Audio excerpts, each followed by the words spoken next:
بسم الله الرحمن الرحيم.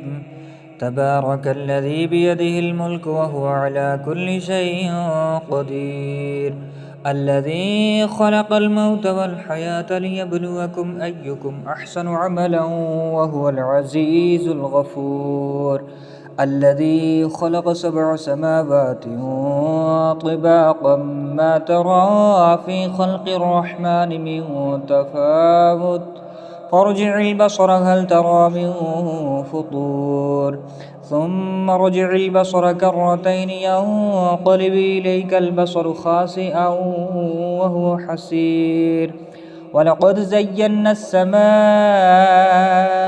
الدنيا بمصابيح وجعلناها رجوما للشياطين وأعتدنا لهم عذاب السعير. وللذين كفروا بربهم عذاب جهنم وبئس المصير.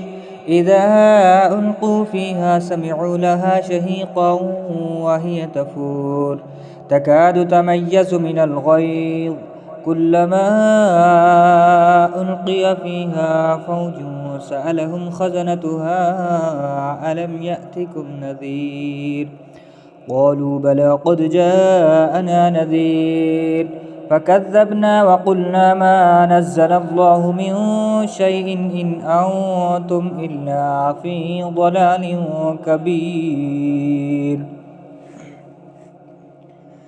وقالوا لو كنا نسمع أو نعقل ما كنا في أصحاب السعير، فاعترفوا بذنبهم فسحقا لأصحاب السعير. إن الذين يخشون ربهم بالغيب لهم مغفرة وأجر كبير. وأسروا قولكم واجهروا به إنه عليم بذات الصدور. ألا يعلم من خلق وهو اللطيف الخبير. هو الذي جعل لكم الأرض ظلولا فامشوا في مناكبها وكلوا من رزقه وإليه النشور. أأمنتم من في السماء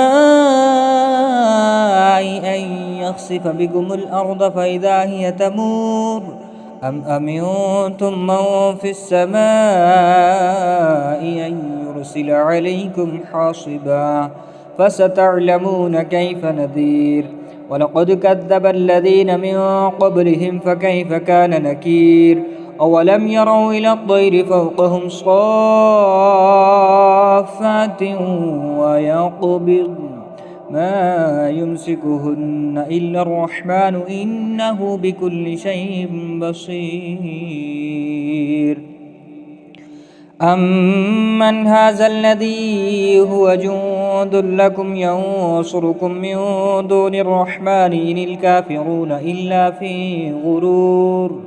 أمن هذا الذي يرزقكم إن أمسك رزقه بل لجوا في عتب ونفور.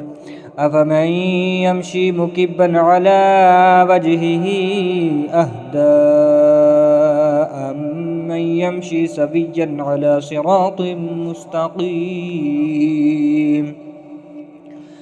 قل هو الذي أنشأكم وجعل لكم السمع والأبصار والأفئدة قليلا ما تشكرون. قل هو الذي ذرأكم في الأرض وإليه تحشرون. ويقولون متى هذا الوعد إن كنتم صادقين. قل إنما العلم عند الله وإنما أنا نذير مبين. فلما رأوه زلفة وسيئت وجوه الذين كفروا وقيل هذا الذي كنتم به تدعون. قل أرأيتم إن أهلكني الله ومن معي أو رحمنا فمن يجير الكافرين من عذاب أليم. قل هو الرحمن آمنا به وعليه توكلنا فستعلمون من هو في ضلال مبين قل أرأيتم إن أصبح ماؤكم غورا فمن يأتيكم بماء معين. الله رب العالمين. صدق الله العظيم.